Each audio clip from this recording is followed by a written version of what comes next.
Hey everybody, Chris Lagarde with the Chris and Caleb real estate team here. Hey, it's been a while since I've done any updates or Facebook Live stuff. Things have been busy, had some changes happen in the business a little bit, and wanted to get back to it. So, Chris and Caleb team, where we are committed to dramatically impacting lives through real estate. And as a reminder, I am looking for talent right now. We have some serious opportunities on our team for someone who's hungry, someone who doesn't mind working hard, somebody who's humble, confident, yet not arrogant, and willing to soak up and learn, and then somebody who's smart, people smart, so somebody who knows how to deal with people of all kinds and help them feel comfortable and welcome. So with that said, if you know of anybody, just reach out to us. All right, so I'm going to be reading from some notes because I've got a very important market update to do for Chester County. I've got some important news that I really want to get out there. So I'm going to be looking at some notes during this, and so here's what I want to do. So here's what I'm going to do. Quick introduction for this. The market right now is shifting. There's evidence of that, and basically what that underscores is the need for real solid professionals. If you're looking to sell a house, buy a house, or invest in real estate, professionals are going to be critical. And what I mean by professionals are folks that do a good amount of business and really study the market. You could actually study the market and not do a ton of business and still really be able to help folks, but the two kind of go hand in hand to some degree. And so there's three of four indicators that are showing a shift, and that's pretty significant. I've been looking for signs, and now I think I have them. So let's look at that graphic real quick. So you've got first one I want to point out is demand. Demand is in the top right corner.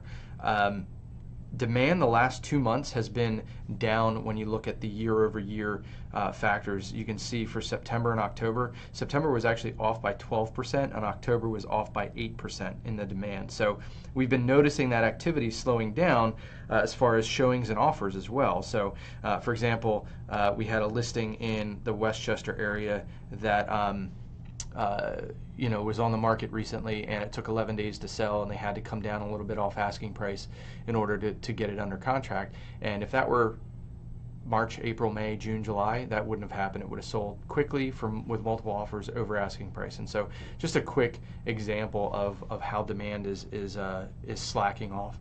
So it's something to definitely note. That's one of the indicators I think is really important. So next, I want to point out supply and inventory accumulation. So supply is in the top right-hand corner, and then inventory accumulation is bottom right. So both of them, you can see for the last 3 to 4 months, the gap that was built up towards the beginning of the year between the year before and then this year is slowly closing. And in fact, with inventory accumulation, you could say that gap has closed. And so the supply is rising, inventory accumulation is going up, and that is a very clear indicator of where the market's going. So the next one I want to point out is the sold to list price ratio. So that is the one in the bottom left corner. Here's the thing you need to know about that is that it's a lagging indicator, meaning that it's reflective of something that happened 2, maybe 3 months ago, give or take. Homes go under contract, they take about a month and a half, 2 months, maybe a little bit more to close, depending. And it's a residual effect of the craziness of the market that happened earlier in the year. And this stat tends to take 3 to 4 months to catch up with supply, demand, and inventory stats. So there's some important factors to look at there that to me when I watch this stuff, it's telling me the market is shifting, which means it's slowing down. Now, what does all this mean, right? And here's what I don't want is that there's no need to panic. There's no need to be afraid of it. When you know where you're at, there's no need to get upset about it. I do want to say this, and so intentionally over the last 3 or 4 months, I've been asking agents around the area, hey, do you think the market's shifting? What's the market looking like? And there have been very, very few agents that believe it's going to shift. In fact, most of them are like, oh, it's going up, and with the present administration in office and whatever, it's going to continue to go up. And here's the thing, that's what people said in 2005, 2006. Oh, it's going to go up forever. And that didn't happen. Real estate markets typically, historically, go in 7-year cycles. From peak to peak, it's 7 years. Now, the last shift was seismic, right? So I think it's created a reverberation through the rest of the market nationally and internationally, and so it's kind of made things a little wonky. We're 11 years from the last peak, right? So technically, we're 11 years into a 7-year cycle, so we're overdue for it, which is why I've been talking about it so much. And like I said, this is not to scare or cause fear. There's no need for emotion to be attached to the market. Power or clarity is power. When you understand where the market's at, that gives you the power to make clear decisions. So let me explain what this means for sellers and buyers. So for sellers, your agent matters greatly, right? You got to know that the agent that you're hiring knows the market and the micro market that your home's going into. So if you've been on the market for 30 days or more, here's what we would recommend, and you're serious about selling, it's time to take a look at a significant price shift.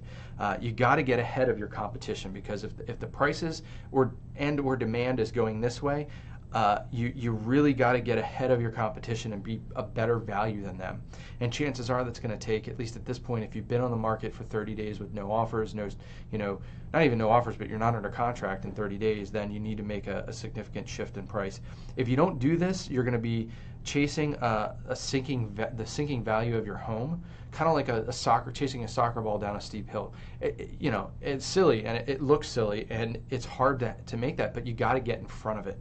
Right? So after 30 days, the market has clearly spoken about the value of your home, and you got to make adjustments. And look, I know this is hard to hear if you're that person that's been on the market for more than 30 days and needs to sell. I understand that. I really, really do. However, the alternative is much more painful than not making that adjustment. And we don't want that for you, for sure. You've got to ask yourself, what's the price that I pay by taking one path versus another? So what's the price that I pay by keeping my price where it's at, or making small shifts in it, versus making a significant shift and getting ahead of the competition? Your agent's going to know what that looks like. They should. And maybe it's not tens of thousands of dollars of a price adjustment. Maybe it's only $500 or a few $1,000s. But you got to rely on your agent for that and get ahead of that. If you've only been on the market for a few weeks, just give it time. However, a good rule of thumb is somewhere around 10 to 20 showings at most. If you've got no offers, then you definitely want to make an adjustment. Or if it's been 21 days and just no offers. So what does this mean for buyers? If you don't have a home to sell, what this means for you is really a good thing, because if prices are headed down, there's not as much competition. You're not going to be in a multiple offer situation as often. It's a good thing. You need to make sure you understand your agents explaining the market to you and what the market, what that means. Because if it's softening or headed down, obviously you don't want to pay too much. However, there's not a lot of control you have over that, depending on how urgent your need is. Most sellers are going to take roughly, they're going to be behind the 8 ball, right? They're not going to know that the market shifted, or they're going to be in denial. So it's going to be hard for them to grasp that reality and come to terms or grips with it. And so you just got to know what the market's doing and get enough information to make a really good decision based on your needs. Now, if you do have a home to sell and you're trying to buy and sell at the same time, you have to be aware of this. It actually makes it a little bit easier, because when it's as crazy as it has been this past couple of years, where there's multiple offers, most sellers aren't going to take a home sale contingent offer. They're just, I've got 3 offers, why should I do that? Well, now the offers aren't going to show up, and it's going to give you a little bit of breathing room with that. However, on the selling side, you got to be real smart and really understand what you're going to walk away from the sale of your home with, so you can apply it to your purchase. So it comes down to understanding the market. What is the market doing, and what exactly does that mean for my house? You could be in a market right now that's amazing, and it's not shifting or softening. Overall in Chester County, it does look like that is shifting. So if you are seriously consider selling in the next 12 months, reach out to us. We'd love to interview for the job to help you sell your home or buy either your next home or an investment. We study the market every day. We look at all of this. We talk about this. We stay on top of it. So we're here to give you the best expert advice that we possibly can. We sell pretty much a home every other day. We're going to sell close to 200 this year. So reach out to us. We would love to have a conversation and interview for the job of selling your home. And you can reach us at the number on the screen is 484-696-4833. And with that said, I hope this is helpful. If it is, please share it. I'd love to see some folks share it. All right. I hope you guys have a fantastic day, and we will talk soon.